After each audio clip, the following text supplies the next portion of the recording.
Le Seigneur soit avec vous. Et et avec votre esprit. votre esprit. Évangile de Jésus-Christ selon saint Marc. Gloire Gloire Gloire à à toi, toi, Seigneur Seigneur Jésus. Jésus. Au chapitre 9, les versets 38 à 40. Jean, l'un des 12, disait à Jésus, Maître, nous avons vu quelqu'un chasser des esprits mauvais en ton nom. Nous avons voulu l'en empêcher, car il n'est pas de ceux qui nous suivent. Jésus répondit, ne l'empêchez pas, car celui qui fait un miracle en mon nom ne peut pas aussitôt après mal parler de moi. Celui qui n'est pas contre nous est pour nous. Nous fait louange au grand maître là. Bravo pour lui, Oui, c'est lui qui qui m'a m'a vie, vie. Bravo pour lui. brûlé. Alors, moi, salue nous toutes et salue nous chaque qui sous panel là, nous toutes et nous chaque qui vivent événement la prière ça et qui participer dans semaine ou bien dans des cap dit neuvaine de prière ça.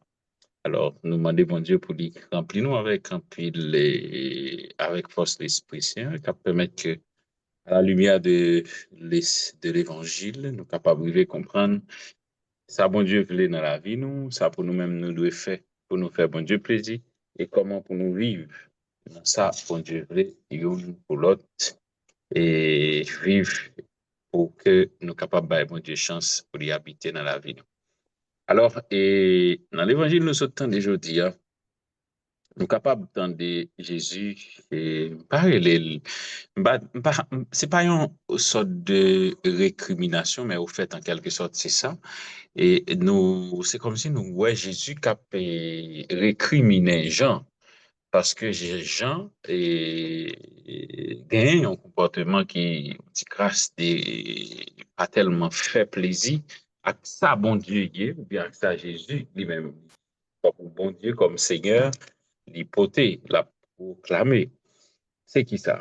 C'est d'abord la sagesse, l'humilité, et aussi l'amour, l'amour du prochain. Alors, et le texte nous dit que Jean, il est allé voir Jésus et dit à Jésus, Maître, nous avons vu quelqu'un en train de chasser des esprits mauvais en ton nom. C'est comme Jésus et Jean est en train de... C'est comme, par contre, si nous fait expérience ça. Par exemple, quand on est proche de quelqu'un qui est puissant, ou bien qui occupe une fonction extraordinaire, qui a dans la société un minimum d'aura. Et maintenant, les gens qui sont proches de cette personne-là, souvent, ont l'habitude de se considérer comme des chefs. Alors, et je ne dis pas que c'était en quelque sorte ça, mais en partie, c'était ça. Les gens étaient avec le maître. N'oublie pas que Jésus était celui qui attirait à lui les gens. Dans un premier temps, Jésus, il faisait des miracles. Jésus aussi, il guérissait les malades. Jésus parlait avec autorité. Jésus il fait une série de bagages qui permettent que tout le monde attire vers lui. Mais ce qui était beaucoup plus important, il a ressuscité quand même, des gens qui étaient morts. D'ailleurs, c'est pas n'importe qui. Alors, il devait, dans la tête des gens, celui qui devait venir et pour restaurer la royauté en Israël, pour restaurer la vie du peuple d'Israël.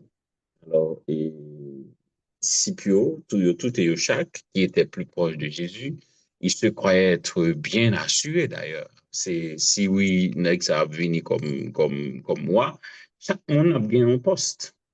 Bon, c'est le propre de l'homme. Alors, à ce moment-là, et Jean, qui ou un étranger qui a pu chasser des monstres, Jean vient joindre Jésus, lui dit, mais écoutez, nous avons vu un homme quelqu'un en train de chasser les esprits mauvais.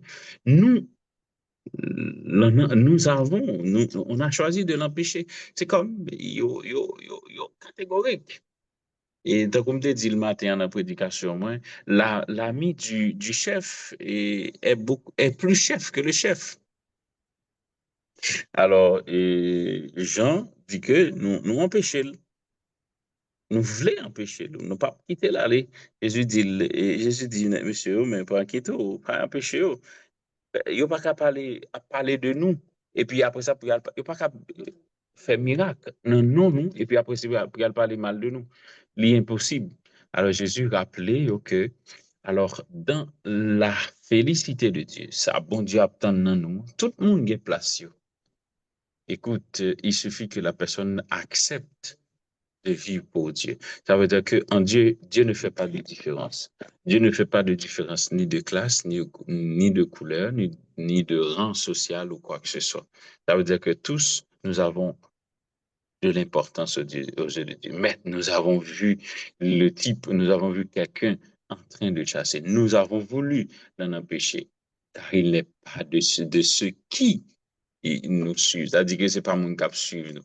Alors, je dois vous dire aussi que la grâce, la bénédiction, ce que Dieu nous invite à expérimenter, à vivre avec lui, n'est pas limité à une catégorie. Je nous ai dit qu'ici, le regard que nous devons avoir envers les personnes, envers tout homme. Ça veut dire que pour mon Dieu, chaque monde est important. Chaque nous est important. C'est comme Dieu nous invite à entrer dans une dynamique qui nous dépasse. C'est aller au-delà de ce que nous pouvons comprendre. Aller au-delà de ce qui nous semble être palpable. C'est comme si Jésus nous invite à vivre l'impossible, hein, à accepter l'impossible de notre vie. Alors, c'est pas toujours facile de comprendre la philosophie de l'évangéliste Saint Marc. Il est extraordinaire, mais cependant, Saint Marc nous retrace un Jésus qui est toujours compréhensible et qui est toujours compréhensible. Alors, qu'est-ce que nous sommes invités à vivre aujourd'hui? Alors, le Seigneur nous invite à accepter, de faire un minimum d'efforts, de choisir le chemin de la sagesse, le chemin de la tolérance et de l'humilité, à quitter l'orgueil impliqué, nous, des fois. On nous dit que, moi-même, moi, c'est chrétien, la prière matin, midi et soir, m'a fait chapelet, moi, dans un groupe de prière, ma l'église, ou bien, c'est comme si, ou qualifier tout, c'est comme si, il y a un monde qui gagne, un bagage extraordinaire, de façon extraordinaire à vivre avec bon Dieu. Non, c'est pas ça, bon Dieu attend.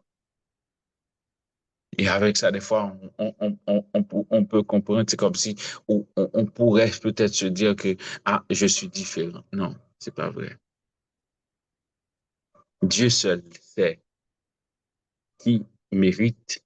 Jésus a agi de cette manière depuis son incarnation pour que l'Éden, hein, quand il nous rapporte au plus haut de la majesté de Dieu, la petitesse des pauvres. C'est-à-dire que Jésus nous propose un chemin de sagesse, un chemin de pauvreté, un chemin d'humilité. Ça veut dire qu'il nous communique le bon chemin. Le bon chemin, c'est le chemin de l'amour. Le bon chemin, c'est le chemin de la sagesse. L'humilité, accepter d'être humble. La sagesse, accepter d'être sage. Et cultiver l'amour de Dieu et l'amour du prochain. Quand vous avez de l'amour dans votre cœur pour Dieu, pour le prochain, c'est sûr, vous allez prendre le chemin de la sagesse. Il n'y a pas besoin de chercher place, chercher rang, chercher et mettre dans une dimension côté qui puis mais mettre dans une dimension qui fait mon Dieu plaisir. Voilà ce que nous demandons au Seigneur ce soir. Nous demandons au Seigneur la grâce d'une humilité qui au moins a fait plaisir à bon Dieu. La grâce de la sagesse, la grâce de la patience et de la tolérance. Et c'est très important. C'est ce que l'Évangile nous rapporte. Hein? Et accepter l'autre là. C'est parce qu'il est différent que nous ne sommes pas capables. Autrement dit, ce qu'il est en train de faire ne va pas plaire au Seigneur. Non. Tous, nous avons du prix aux yeux de Dieu. Quitte nous t'es protestants, quitte nous t'es catholiques, quel que soit ça nous hier, nous avons au moins devant Dieu une seule et une même idéologie. Fait plaisir à bon Dieu. Voilà ce que je demande au Seigneur pour chacune de vous. Alors, et je vous demande aussi de prier pour nous, prier pour le peuple haïtien, prier pour le pays et spécialement pour ma communauté, pour la communauté de Mayotte qui, de temps en temps, par moment, se retrouve dans des situations difficiles. Que Dieu vous bénisse au nom du Père, du Fils et du Saint-Esprit. Amen.